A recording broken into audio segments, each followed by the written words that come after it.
Vous savez, madame, moi, j'ai appris plein de choses dans ces procès. Je connais un petit peu l'histoire du Rwanda. Tout le monde était ému de tout ce qui s'est passé au Rwanda. Alors, je me pose certaines questions. Je me dis, y a-t-il eu génocide au Rwanda? Tout le monde est unanime, c'est oui.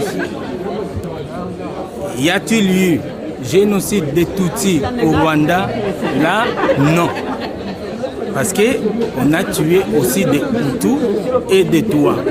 C'est pourquoi moi je suis venu justement par curiosité à ces procès, parce que je m'insurge contre ces narratifs qu'on nous impose, qu'on a tué simplement des Tutsis au Rwanda. C'est ce que Charles Onana a essayé justement de mettre la lumière dans son livre, mais on veut simplement le faire taire. Parce que le problème c'est quoi? Charles Onana aujourd'hui est une des rares personnes qui parle des massacres au Congo commis par les mêmes personnes qui sont au pouvoir au Rwanda. Ils ont mené une lutte politico-militaire et même financière.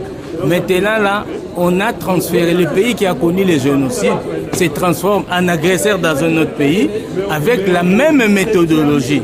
Comme il faut le faire taire, on assiste à un procès, une farce, parce que le dossier est vide et vague. Il n'y a rien dans ce dossier. Je n'ai jamais vu accuser quelqu'un de mettre des guillemets sur quelque chose. On dit vous êtes négationniste parce que vous avez mis le génocide entre guillemets. Ah, si c'était une faute de frappe, une faute de français. On amène quelqu'un au procès simplement pour ça. On est tenté de lui imposer. Non, il y a eu planification. Non, il n'y a jamais eu de planification. Aucun tribunal l'a dit. Parce que dans la hiérarchie des pouvoirs, tous ceux qui savent ont la possibilité de nier. Donc ça veut dire qu'on ne dira pas aller tuer, on va planifier. Non, dans le discours d'un mouvement militaire qui pousse la population à s'entretuer entre eux. Moi, sincèrement, M. Amouli, ce matin, m'a éclairé en disant qu'il y a eu quelqu'un de la lignée royale Tutsi qui a reconnu que c'est faux, des barrières, ce n'était pas pour tuer des Tutsis, mais c'était pour empêcher des infiltrés du FPR d'entrer dans certains quartiers. Ah, mais voilà, madame, pour moi, c'est une farce. Il faut qu'il soit quitté.